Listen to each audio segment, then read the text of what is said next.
how is the weather going to cooperate for us? I think producer Will just got in my ear and said, don't let us down. Don't let us down, Jeremy. Don't let us down. Okay, I think the next few hours are it. Really? Yeah. Of the whole weekend? Yeah. Remember I said this was going to be a very interesting one when it played out. And 4 or 5 days ago, I kept saying, don't say the weekend's going to be a wash. Then I said the weekend's going to be a wash. This storm is just moving really, really fast. Okay. And it's moving in a different direction. So we wind up missing out on most of it. I don't think you'll hear many people complaining. No, I don't think so. But we still wind up much, much cooler as we head into the weekend. And we still have a lot of wind working its way through right now. Remember when I said the wind would pick up and you go, oh yeah, it was a little bit, I don't want to call it windy, but maybe a little breezy earlier. Now look at the flag. Flag, taut, and wind starting to blow. That wind precedes the round of rain and thunderstorms moving in, and it's also kicking up a bit of dirt. That's basically the big impact, wind and thunderstorms, from basically now until about 8 p.m. Really, it does wind down really, really early. This thing is moving fast, and I think it means we get a pretty nice weekend.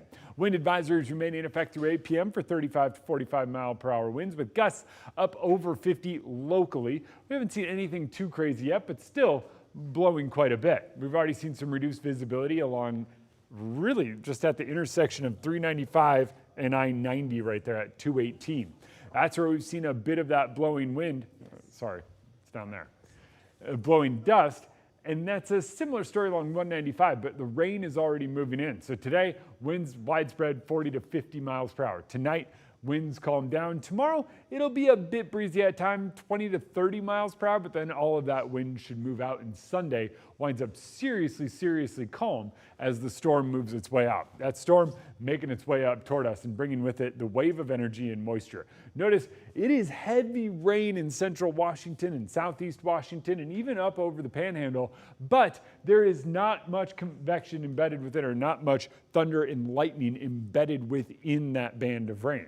Reason being, we just don't quite have that same amount of moisture. Moscow, Pullman in some heavier rain. Steptoe, you're in it. I think if you're in Tico, another half an hour. Here in Spokane, I think 5 o'clock hour, it's on. By 8, it is done. Watch this. It moves up.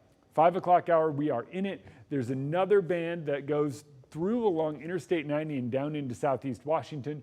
But seriously, by about 8 p.m., we should be on the backside of this. Wind stays a little breezy overnight, but eventually everything moves out.